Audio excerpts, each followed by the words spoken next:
everyone. In today's video, we are going to discuss about the motion of the earth. So, before watching our video, please subscribe the channel and like this video. अभी हम चर्चा करते हैं पृथ्वी की गतियों के संबंध में।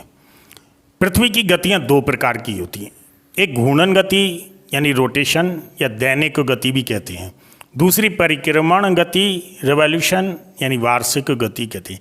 पहले अपन बात करते हैं पृथ्वी की घूर्णन गति की। घूर्णन गति से मतलब है कि पृथ्वी जो है अपने अक्ष पर ऐसे घूमती रहती है। पृथ्वी के अपने अक्ष पर घूमना उसकी घूर्णन गति कहलाती है।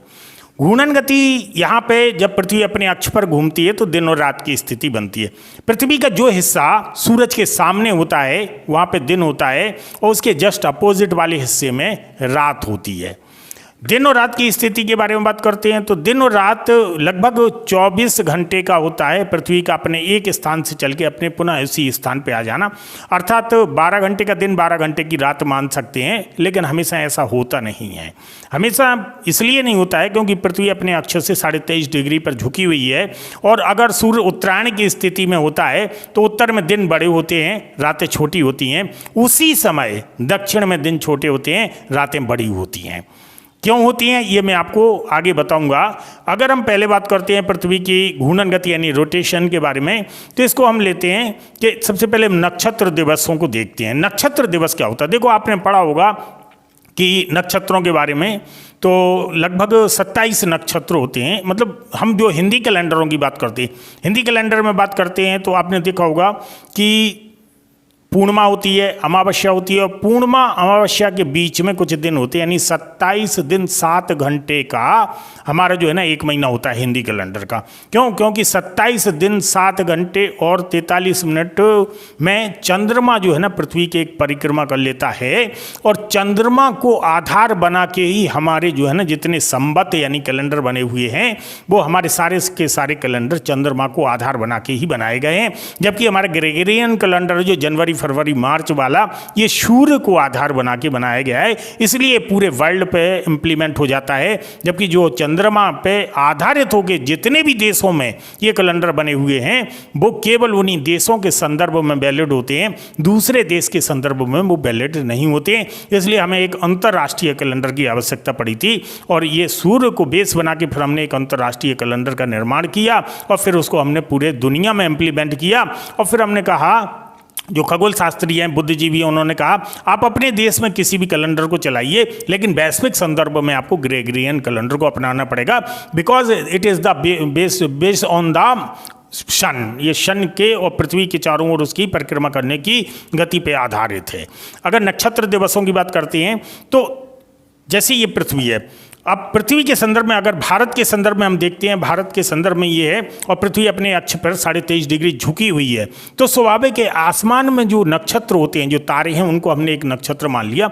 एक नक्षत्र अगर ये ऐसे घूमेगी, पृथ्वी ऐसे जाएगी और ऐसे घूम के फिर से वहीं उसी स्थिति में वापस आ जाएगी जिस लोकेशन से पृथ्वी चली थी। जब उसी बिंदु पर फिर वापस आ जाती है तब तक ये जो रेखाएं हैं इन रेखाओं से वो नक्षत्र ऊपर या नीचे चला जाएगा। क्यों? क्योंकि इसका झुकाव ऐसा है। अगर पृथ्वी बिल्कुल अपने अक्ष से बिल्कुल नहीं झुकी होती तो नक्षत्र जिसके यहाँ पड़ता वो नक्षत्र सेम नक्षत्र ही पड़ता, दूसरा नक्षत्र एक दिन में नहीं होता, यानी वो ऊपर नीचे नहीं होता, वहीं सामने पड़ता। अगले चरण में भी वहीं सामने पड़ता, अगले चरण में भी उससे थोड़ा ऊपर होता और ऐसे ऐसे पृथ्वी जब सूर्य की परिक्रमा करती तो नक्षत्रों का जो है ना काउंटिंग हम महीने में नहीं कर पाते, बल्कि नक्षत्रों का काउंटिंग जो है ना हम किसमें साल में कर पाते जब पृथ्वी उसके सामने आती। लेकिन अगर दिनों के बारे में हमें काउंट करना है महीने के संदर्भ में तो फिर हमें उसकी जो है ना पृथ्वी के नक्षत्र इस घूमने के क्रम में उसके उच्चावच को देखना, उत्तरोत्तर वो कितना जाता है, कितना ऊपर जाता है, फिर लौट के वापस आ जाता है। इसी संदर्भ में हम देखते हैं नक्षत्र दिवस को एक मध्याह्न रेखा के ऊपर किसी निश्चित नक्षत्र के उत्तरोत्तर 2 बार गुजरने वाले के बीच की जो अवधि होती है, कहने का मतलब है कि एक मध्याह्न रेखा, कोई भी एक आप मध्याह्न रेखा ले लीजिए, उस एक मध्याह्न रेखा के ऊपर नक्षत्र जब पृथ्वी मूवमेंट करेगा 24 घंटे का, जब मतलब एक पूरा मूवमेंट करेगा अपने एक्सिस पे, तो वो एक मध्याह्न रेखा के पहले वो ऊपर जाएगा, फिर वो ऐसे आएगा, फिर नीचे जाएगा और फिर अपनी अवस्था में आ जाएगा। जैसे ही वो अपनी अवस्था में आता है एक नक्षत्र दिवस हो जाता है। एक नक्षत्र दिवस 23 घंटे 56 मिनट का होता है। जैसे कि हम जानते हैं लगभग 24 घंटे का होता है, तो एक नक्षत्र हो जाता है। नक्षत्र क्या होते हैं ये तो आपने समझा ही होगा। कौन से नक्षत्र में पैदा भए थे तुम? बोले पुख नक्षत्र में भए थे। या ओरछा जाना है या कहीं जाना है, बोले पुख नक्षत्र में पैदल पैदल जाइए। तो इसका मतलब होता है कि एक दिन का एक नक्षत्र होता है, लगभग उसी नक्षत्र में हमको चलना है। ऐसे ही हर दिन एक नक्षत्र होता है। तो हमारे पास दिन कितने हैं? 27 दिन 7 घंटे। जब हमारे पास 27 दिन 7 घंटे हैं तो 27 दिन 7 घंटे ही चल पाएंगे हम एक नक्षत्र में। और जैसे ही अगला चरण आएगा तो दूसरा नक्षत्र चालू हो जाएगा। पृथ्वी की ये जो 24 घंटे का जो इसका जो एक्सिस पर मूवमेंट है, उसके साथ जब पृथ्वी सूर्य के चारों ओर परिक्रमा कर रही तो 24 घंटे में पृथ्वी आगे निकल जाएगी, तो इसके बाद दूसरा नक्षत्र चालू हो जाएगा। किसी एक फिर एक बिंदु हम एक मध्याह्न रेखा को फिर ले लेंगे, फिर उससे देखेंगे, फिर अगले चरण में जब पृथ्वी और आगे पहुंच जाएगी तो अगला नक्षत्र आ जाएगा। इस प्रकार से जो है ना 27 नक्षत्रों को हम देखते हैं और चांद को आधार बना के देखते हैं, ना कि सूर्य को आधार बना के देखते। सूर्य को आधार बना के देखते तो ये बदलते ही चले जाते। हम तो केवल चांद को आधार बना के देखते हैं, और चांद को आधार बना के देखते हैं तो चंद्रमा तो 27 दिन 7 घंटे ही परिक्रमा करेगा, फिर अगले चरण में फिर 27 दिन 7 घंटे परिक्रमा करेगा। तो वो स्थिति हमारी लगातार बनती रहेगी। इसलिए जो है ना एक नक्षत्र दिवस को उसको कहते हैं लगभग 23 मिनट 56 मिनट 23 घंटे 56 मिनट या 24 घंटे का एक नक्षत्र दिवस होता है, जिस दिवस में आपके सामने वो नक्षत्र होता है और ये पूरे 24 घंटे में वो एक बार ऊपर दिखाई देता है, फिर नीचे आता है, फिर वो अपने उसी बिंदु पे पहुंच जाता है। ये तो था नक्षत्र दिवस। दूसरा है सौर दिवस। सौर दिवस में हम सूर्य को फ्रंट में रखते हैं, चंद्रमा को नहीं रखते हैं। सौर दिवस का मतलब होता है कि यदि पृथ्वी को हम गतिहीन मान लें, पृथ्वी को गतिहीन मान लें और एक बिंदु से चल के पृथ्वी अपने उसी एक्सिस पर घूमते हुए उसी स्थान पर जब तक ना आ जाए, जब तक उसी स्थान पर ना आ जाए तब तक सौर दिवस नहीं होता है। जब पृथ्वी 24 घंटे में घूम के उसी स्थान पर फिर आ जाती है, मतलब पूरा एक घुमाव ले लेती है, तो उसे एक सौर दिवस कहते हैं। इस एक सौर दिवस में 12 घंटे या कुछ घंटे का दिन होता है और कुछ घंटे की रातें होती हैं। वो उत्तरायण और दक्षिणायन की स्थिति पर डिपेंड करता है कि दिन बड़े हैं छोटे हैं या दिन और रात बराबर हैं। सीधी सी बात है, 24 घंटे में पृथ्वी का सूर्य के सापेक्ष अपने आप में गतिहीन होकर एक पर एक घूर्णन ले लेना, एक पूरा एक्सिस पर घूम जाना, वो सौर दिवस कहलाता है। दूसरा अपना है, ये तो था पृथ्वी की दैनिक गति। दैनिक का मतलब रोज की गति। दैनिक गति में मैंने आपको एक नक्षत्र दिवस बताया, एक सौर दिवस बताया। नक्षत्र दिवस में हम क्या करते हैं? बेस चंद्रमा को मानते हैं। एक सौर दिवस में क्या करते हैं? बेस सूर्य को मानती हैं। दोनों लगभग 24 घंटे के होते हैं। अगर बात करते हैं पृथ्वी के परिक्रमण या वार्षिक गति की या रिवॉल्यूशन की, अगर हम बात करते हैं परिक्रमण की, तो देखो एक समस्या तो ये होती है कि पृथ्वी की घूर्णन गति कौन सी होती है और परिक्रमण गति कौन सी होती है। अगर इसमें कभी आपको एग्जाम हॉल में जाके कंट्राडिक्शन पैदा हो कि घूर्णन क्या है परिक्रमण क्या है, इंग्लिश में तो कंट्राडिक्शन होता नहीं है, लेकिन हिंदी बेल्ट में थोड़ा सा कंट्राडिक्शन हो जाता है। आपको आता है, आंसर आता है, लेकिन आप ये नहीं समझ पाते कि वो घूर्णन ने बोला उसने कि परिक्रमण बोला है। तो अब मंदिर के तुम परिक्रमा करते हो कि घूर्णन करते हो? तो मंदिर का अपन परिक्रमा करते हैं तो वो परिक्रमण गति हो गई। परिक्रमण का मतलब तो मंदिर के चारों ओर घूमना। ऐसे पृथ्वी को सूरज के चारों ओर घुमा दो तो परिक्रमण हो गया। दूसरा क्या बचा? घूर्णन बचा है। घूर्णन का मतलब तो आपने एक्सिस पे घूमना। अब परिक्रमण गति में हम बात करते हैं कि सूर्य के चारों ओर जब पृथ्वी परिक्रमा करती है तो जितना समय उसको सूर्य के चारों ओर परिक्रमा करने में लगता है वो उसकी परिक्रमण गति कहलाती है। 365 से 1/4 दिन एक अंडाकार पथ पर जो है ना पृथ्वी सूर्य के परिक्रमा करती है, ये उसकी परिक्रमण गति कहलाती है। इसे वार्षिक गति भी कहते हैं। अब यहाँ पे क्या होता है कि उपसौर और अपसौर की 2 अवस्थाएं आती हैं। इस चित्र से अपन समझते हैं। देखो एक पृथ्वी को अपने चित्र से समझना है तो इसके लिए जो है अपन को ये देखना पड़ेगा कि जो अंडाकार पथ है, ये अंडाकार जो पथ है, यहाँ पे सूर्य पृथ्वी के जिस पथ पे पृथ्वी घूम रही है सूर्य के चारों ओर, तो सूर्य उस पथ पे ठीक बीच में नहीं है। पहले तो ये अंडाकार पथ है। दूसरा क्या है? अंडाकार पथ होने के साथ साथ सूर्य बिल्कुल बीच में नहीं है, बल्कि मध्य से थोड़ा ईस्ट की तरफ है, इधर है, थोड़ा सा इस तरफ है। तो एक स्थिति क्या आएगी, यानी पृथ्वी और सूर्य की दूरी सबसे कम होगी एक स्थिति में। दूसरी स्थिति क्या होगी, पृथ्वी और सूर्य के अधिकतम दूरी होगी। तीसरी स्थिति क्या होगी, पृथ्वी और सूर्य की एक औसत दूरी होगी। चौथी स्थिति क्या होगी, पृथ्वी और सूर्य की एक औसत दूरी होगी। आप यहां से देखो, अब अगर इस पथ पे हम चलते हैं तो ये 365 डिग्री 360 डिग्री का हो गया है, और 365 से 1/4 दिन में हम इसको यहाँ घूम के आ जाते हैं। 360 डिग्री का अगर ये है तो ये मूवमेंट ऐसे ऐसे करके जो है ना, ऐसे ऐसे जब वापस आएगा तो आप यहाँ पे देखो, यहाँ पे अगर जिस महीने में होगी तो देखो 1 2 3, यानी 1 2 और ये तीसरा महीना आ गया, 4 5 छठवां महीना आ गया, 7 8 9वां महीना आ गया, 10 11 12वां महीना आ गया। पूरे 12 महीने में लगभग पृथ्वी जो है ना एक परिक्रमा कर लेती है। अब 12 महीने में तो इतना भाग उसको मूवमेंट करने में कितने दिन लगे, लगभग 30 दिन लगे।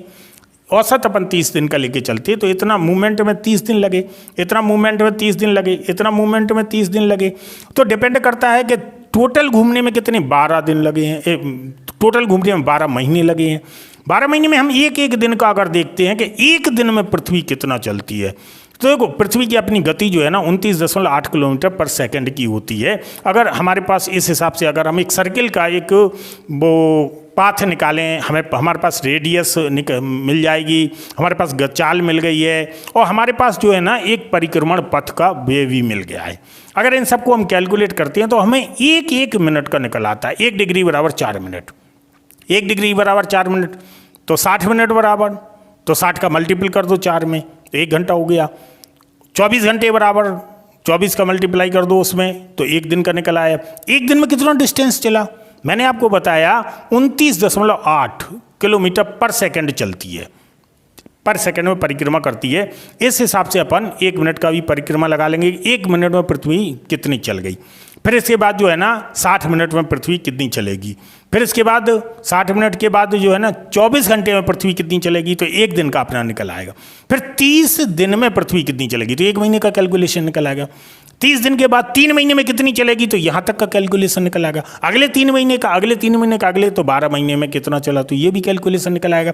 इससे हम पृथ्वी का जो ये वाला पाथ है, इस पूरे पाथ की लंबाई या डिस्टेंस निकाल सकते हैं कि पृथ्वी कितना चल के अपने उसी स्थान पे आ गई है। तो मैथमेटिकल आसानी से निकाल सकते हैं। देखो, जब पृथ्वी और सूर्य सबसे नज़दीक होता है तो उसे उपसौर की अवस्था कहते हैं, यानी एपिहेलियन कहते हैं। यहाँ पे एपिहेलियन का मतलब है, उपसौर की अवस्था होती है, इसे पेरीहेलियन कहते हैं। पेरीहेलियन का मतलब होता है पास की अवस्था। और जब पृथ्वी और सूर्य सबसे अधिक दूरी पर होता है तो उसे अपसौर की अवस्था कहते हैं। अपसौर की अवस्था का मतलब होता है दूर की अवस्था। यहाँ पे देखो, जब पृथ्वी और सूर्य सबसे नज़दीक होता है, पृथ्वी और सूर्य जब सबसे नज़दीक होता है तो इस समय पृथ्वी और सूर्य के मध्य की दूरी जो है ना 14.70 करोड़ किलोमीटर की होती है। और जब पृथ्वी और सूर्य के बीच की दूरी सबसे ज़्यादा होती है तो 15.21 करोड़ किलोमीटर की इसकी डिस्टेंस होती है, यानी काफ़ी दूर होती है। जब पृथ्वी का औसत डिस्टेंस जो होता है वो 14.98 करोड़ किलोमीटर का होता है, 14.98 करोड़ किलोमीटर डिस्टेंस है औसत हमारी दूरी सूर्य से। अब बात करते हैं कि यहाँ पे अगर ये मूवमेंट करके और ये अपनी कक्षा पे ऐसे घूम के आती है तो ये जो अवस्था होती है उपसौर की अवस्था, ये 3 जनवरी को देखी जाती है, और अपसौर की अवस्था जो है ना वो 4 जुलाई को देखी जाती है। तो भारत के संदर्भ में फिर देखते हैं, देखो जब पृथ्वी और सूर्य सबसे नज़दीक होते हैं तो पृथ्वी का औसत तापमान 2 डिग्री बढ़ जाता है। जबकि हम देख रहे हैं कि ये 3 जनवरी को हमारे यहाँ सर्दी पड़ती है उस समय, जबकि उस समय पृथ्वी और सूर्य नज़दीक होते हैं। नज़दीक होने के बावजूद भी हमारे यहाँ सर्दी पड़ती है, जबकि हमारे यहाँ गर्मी पड़ना चाहिए। या पृथ्वी का तापमान 2 डिग्री बढ़ जाता है तो तापमान बढ़ना चाहिए था। उल्टा इधर देखो, जब पृथ्वी और सूर्य दूर होते हैं तो उसकी डिस्टेंस बहुत ज़्यादा होती है, यानी 15.21 करोड़ किलोमीटर होती है अपसौर की अवस्था में।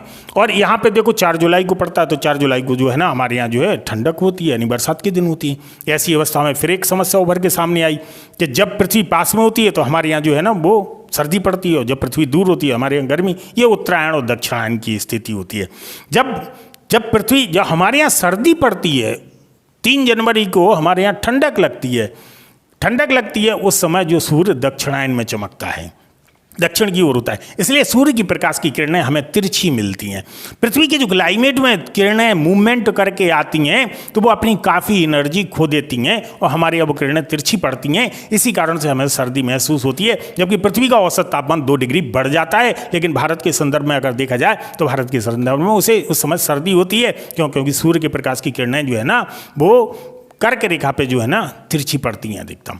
अगर बात करते हैं अपसौर की अवस्था की, तो अपसौर की अवस्था में भी उसी समय जब हमारे यहाँ तिरछी पड़ती हैं तो उनके यहाँ फ्रंट में पड़ती होंगी तो उनके यहाँ गर्मी होती होगी।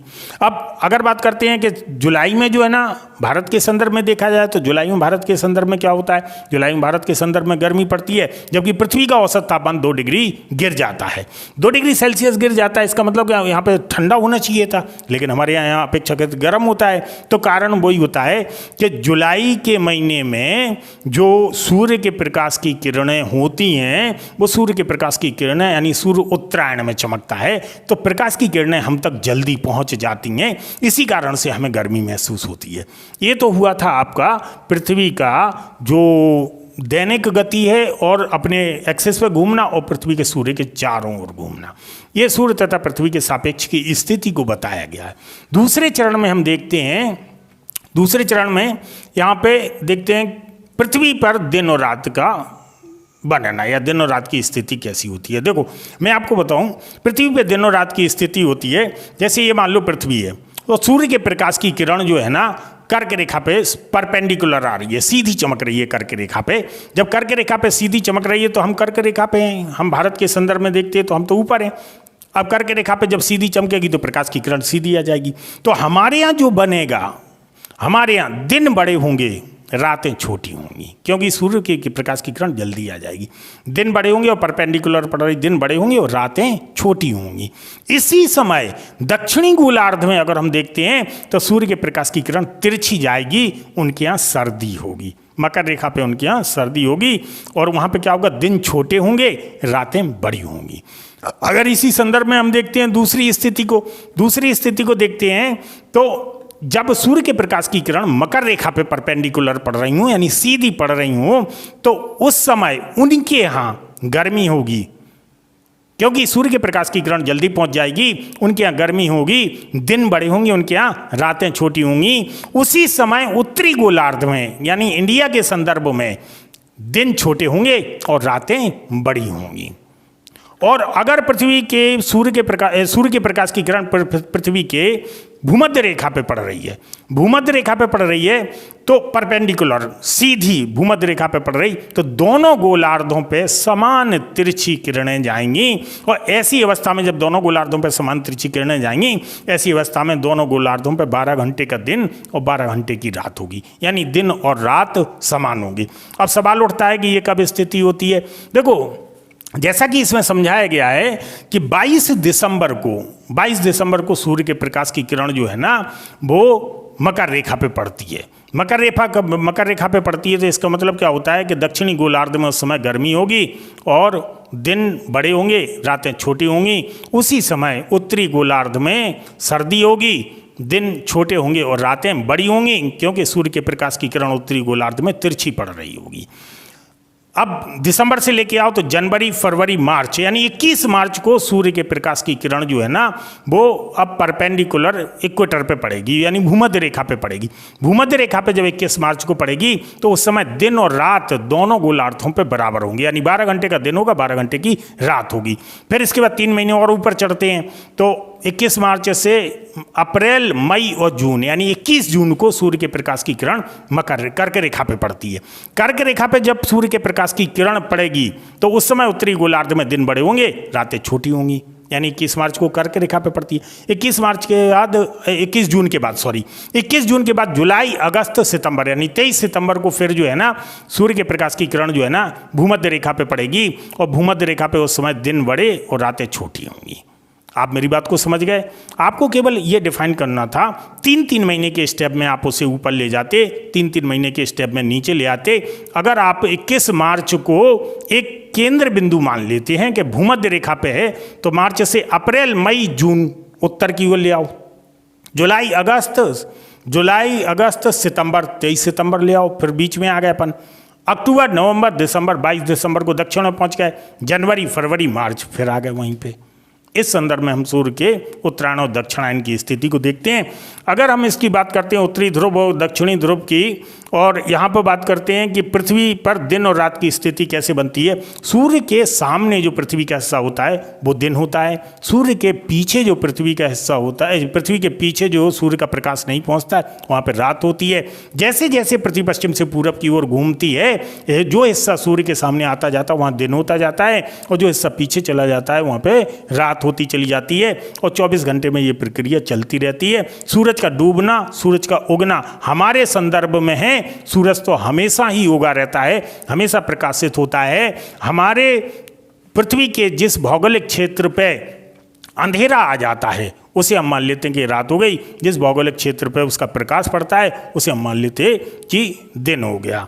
इस संदर्भ में हम अगर देखते हैं तीसरे चरण में, तो ये मैंने आपको बताया है, इसको इस प्रकार से देखते हैं। देखो, जैसे 22 दिसंबर है, 22 दिसंबर को सूर्य के प्रकाश की किरण मकर रेखा पे पड़ रही है।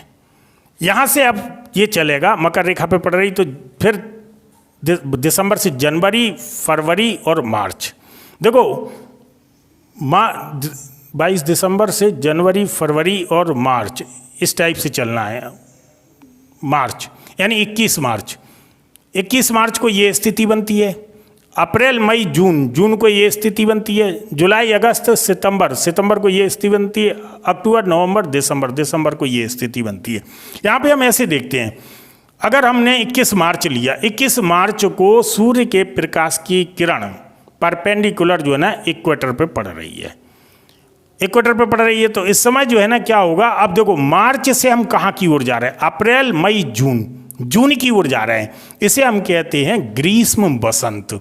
इस अवस्था में जब सूर्य के प्रकाश की किरण भूमध्य रेखा पे पड़ती है तो दोनों गोलार्धों में ना अधिक सर्दी होती है ना अधिक गर्मी होती है, तो इसे अपन कहते हैं बसंत, ग्रीष्म बसंत। इसके बाद जो है ना मार्च अप्रैल मई जून तक जाते हैं, तो जून में उत्तरी गोलार्ध में गर्मी ज़्यादा पड़ती है और सूर्य के प्रकाश की किरण जो है ना कर्क रेखा पे पड़ती है। कर्क रेखा पे पड़ती है तो दक्षिणी गोलार्ध में सर्दी होगी।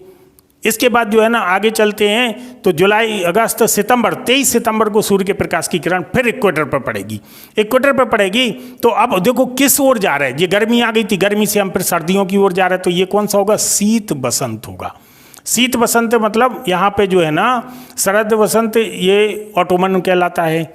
अब यहाँ पे देखते हैं कि जब सितंबर से हम कहाँ की ओर जा रहे हैं? दिसंबर की ओर जा रहे हैं। सितंबर से 23 सितंबर से जब हम आगे बढ़ेंगे, अक्टूबर नवंबर दिसंबर, तो फिर सर्दियाँ आ गई। इसके बाद फिर बसंत यानी ग्रीष्म बसंत, फिर गर्मी, फिर शीत बसंत, फिर सर्दी। इस टाइप से ये प्रक्रिया चलती रहती है। शरद ऋतु ये पोजीशन बताता है, ग्रीष्म ऋतु ये पोजीशन बताता है, ग्रीष्म बसंत ये पोजीशन बताता है, और शीत बसंत ये पोजीशन बताता है। ये सूर्य के चारों ओर पृथ्वी के परिक्रमण करने के क्रम में हम देखते हैं कि ये प्रक्रिया चलती रहती है और हमारे मौसम परिवर्तन होते रहते हैं। एक कल्पना करो, अगर ये मौसम परिवर्तन नहीं होते तो क्या होता? अगर ये मौसम परिवर्तन नहीं होते, एक कल्पना करो कि पृथ्वी अगर ऐसी होती, पृथ्वी 23.5 डिग्री का झुकाव नहीं लिए होती और पृथ्वी ऐसी होती, तो सूर्य के प्रकाश की किरण हमेशा इक्वेटर पे परपेंडिकुलर पड़ती रहती। और जब हमेशा इक्वेटर पे परपेंडिकुलर पड़ती रहती तो यहाँ पे गर्मी बरसात सर्दी का जो मौसम है वो खत्म हो जाता।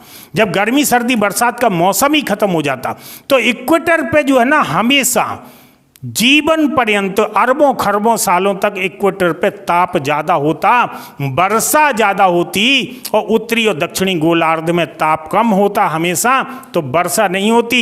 यहाँ वर्षा ज़्यादा होने के कारण जीवन नहीं होता और यहाँ वर्षा ना होने के कारण जीवन नहीं होता। 23.5 डिग्री का पृथ्वी का झुका होना पृथ्वी की जीवन की उत्पत्ति के संदर्भ में हमें एक बहुत बड़ा कॉन्सेप्ट देता है। कल्पना करो अगर नहीं झुकी होती ये तो जो है ना पृथ्वी पे हो सकता जीवन नहीं होता, और जब पृथ्वी पे जीवन नहीं होता तो इस संदर्भ में खोजें सारी खत्म हो जाती। बहुत आसान तरीके से इसको एक बार ठंडे दिमाग से आपको समझना होगा। अगर आपको वीडियो पसंद आई हो तो उसे लाइक करें और चैनल को सब्सक्राइब करना ना भूलें। Thank you.